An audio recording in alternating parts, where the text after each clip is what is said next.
if the Seven Kingdoms were ruled by a just woman and an honorable man.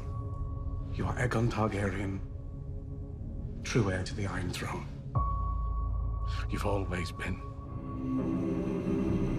She doesn't need to be my friend, but I am her queen. We must fight together now. Or die. The things I do for love.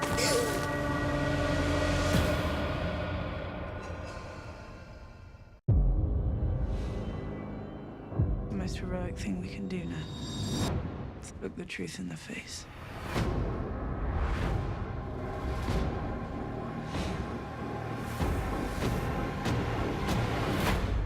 The Night King is coming.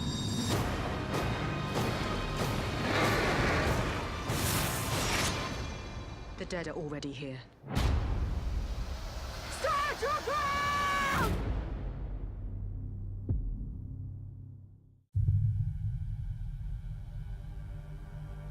When I was a child, my brother would tell me a bedtime story about the man who murdered our father and watched as his blood poured onto the floor. He told me other stories about all the things we would do to that man once we took back the Seven Kingdoms.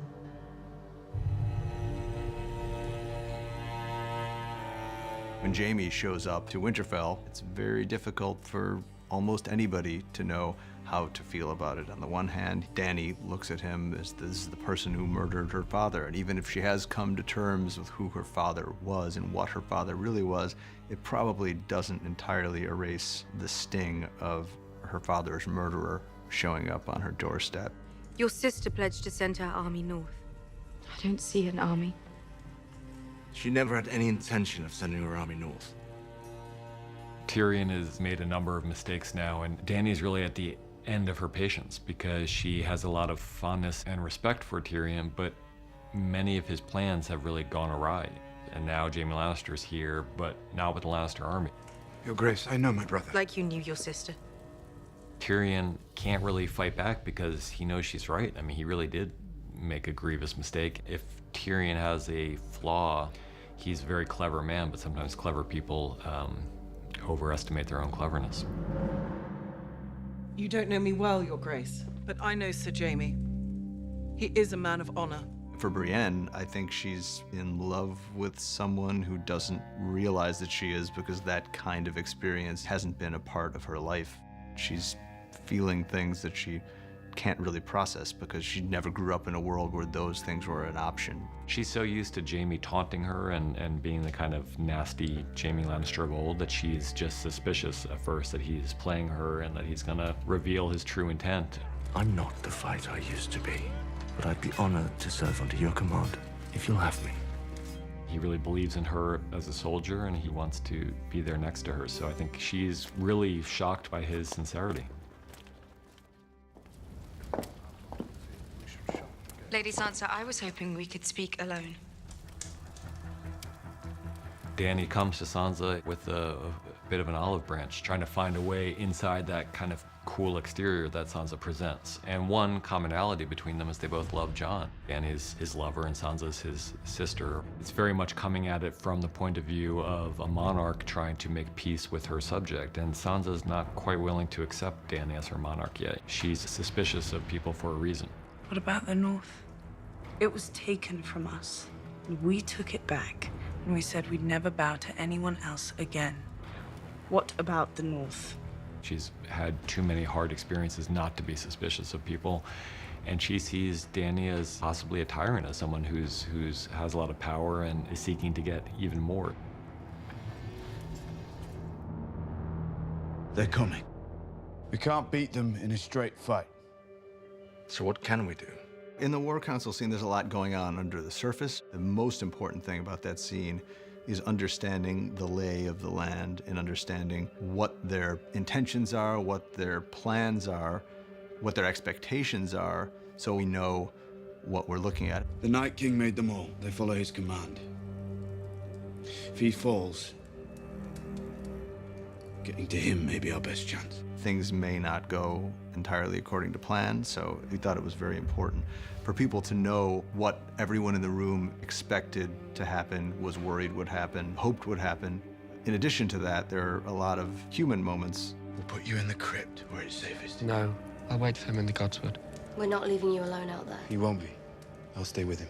One thing that was definitely going on was how Theon felt after returning to Winterfell and how he's using this battle as an attempt to try to make good to the extent that that's possible on the horrible mistakes that he made.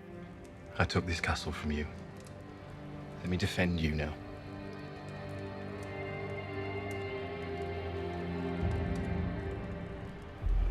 You're not the knight? Women can't be knights. Why not? Tradition. Any knight can make another knight. Kneel, Lady Brienne. Brienne has been more knightly than any of the knights I think we've seen. I mean, she's a paragon of strength and honor and being true to your word. When Jaime knights her, it's a general kind of validation she's wanted her whole life. But even more importantly, it's the acceptance and validation of Jaime, who she obviously has feelings towards that she's never really come to terms with or even allowed to bubble to the surface of her consciousness, but they're there all the same, and we can see all of those things swirling. Sir Brienne of Tarth, Knight of the Seven Kingdoms.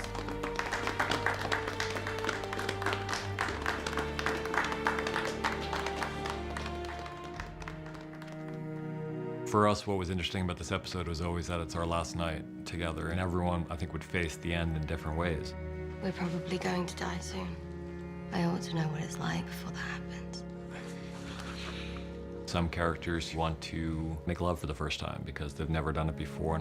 There are other characters who are getting drunk and singing songs, and then there are characters who are just trying to find some kind of human solace together, like Sansa and Theon.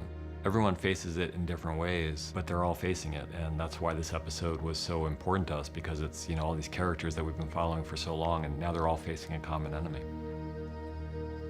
How about a song? One of you must know one. High in the halls of the kings who are gone, Jenny would dance with her ghost. Daniel's got a really lovely voice, and we knew we wanted a song in this episode. We've had a song in several of the seasons. We haven't had an original in a while, so this felt like the place for it, and Daniel felt like the singer. The ones who'd been gone for so very long, she couldn't remember their names. They spun her around on the damp old stones, spun away all her sorrow and pain. The song, I believe, is in George's books. At least the first verse is in the books, and then we added some lyrics, and Ramin came up with the music for it. Wanted to leave, never wanted to leave, never wanted to